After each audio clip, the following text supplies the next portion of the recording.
Hola, ¿qué tal? ¿Cómo están todos? Mi nombre es Isaí Sánchez Linares.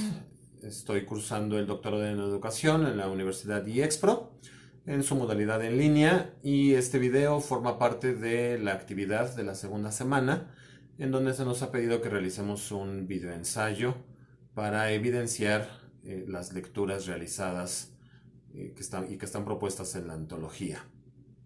De inicio vamos a comentar que el proceso de investigación o el método de investigación es toda una serie de pasos bien estructurados y de una manera muy sistematizada o muy sistémica que tiene como finalidad el abordar problemas de la vida cotidiana de las personas en los ámbitos tanto profesionales, empíricos o aquellos que son resultado de algunas teorías previas. De entrada también podemos mencionar que para poder producir conocimiento científico debemos de aplicar el método como tal.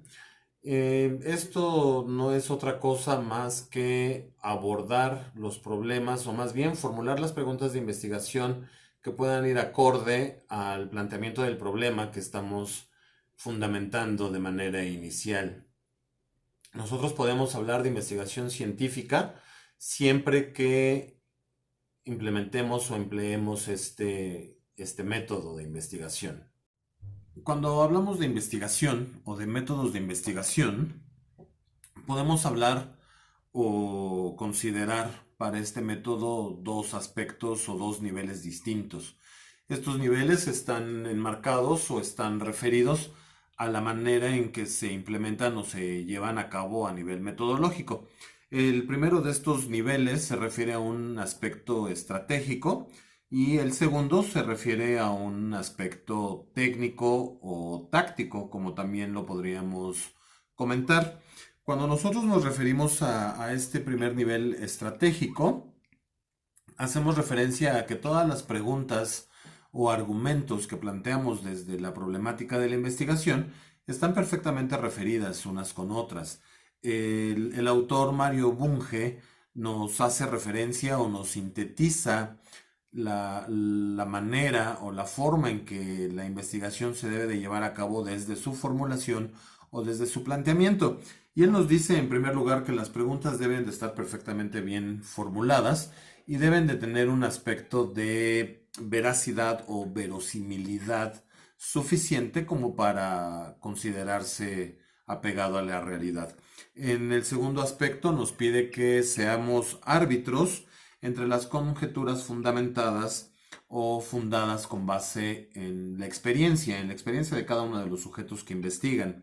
En tercer lugar, nos pide que a partir de la formulación y la revisión de estas preguntas y la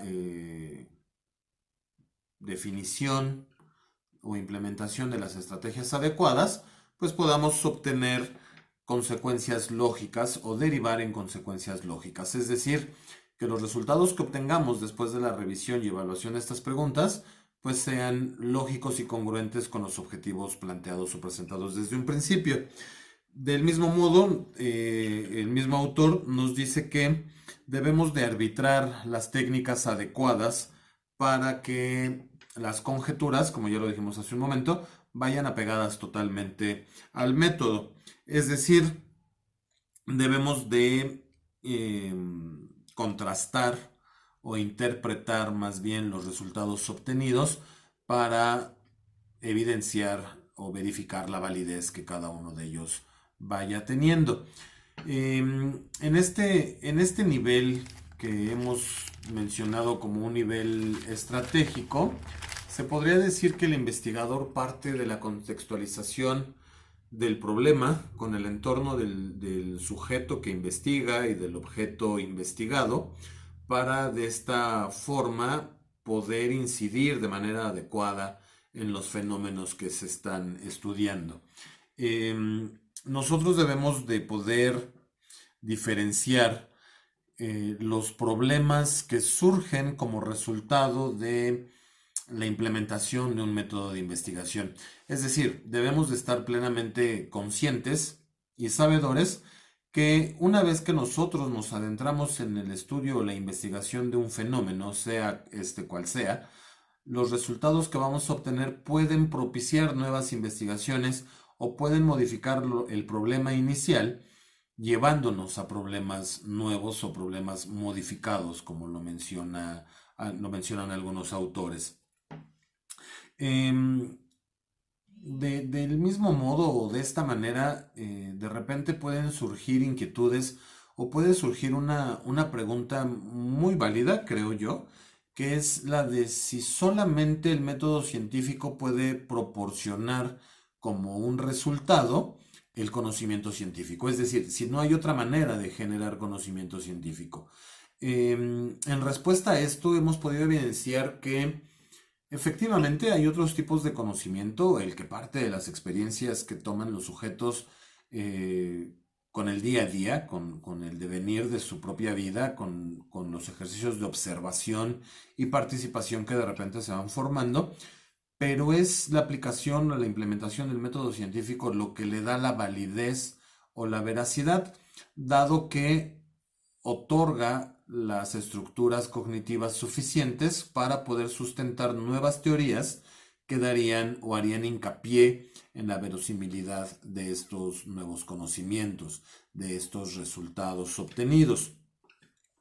Podemos inferir que dentro de la investigación podremos hablar de una clasificación de la ciencia. Tenemos la ciencia formal, la ciencia factual, en donde podemos hacer una rápida clasificación de ellas, partiendo, por ejemplo, de las matemáticas, la lógica, que son ciencias completamente formales, completamente apegadas a sus propios conceptos, a sus unidades conceptuales.